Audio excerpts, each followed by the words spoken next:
Kiki, you better let go of his pants. It's so funny.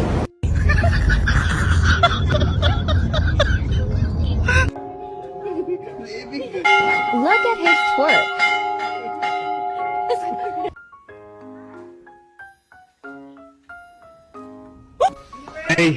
Hey.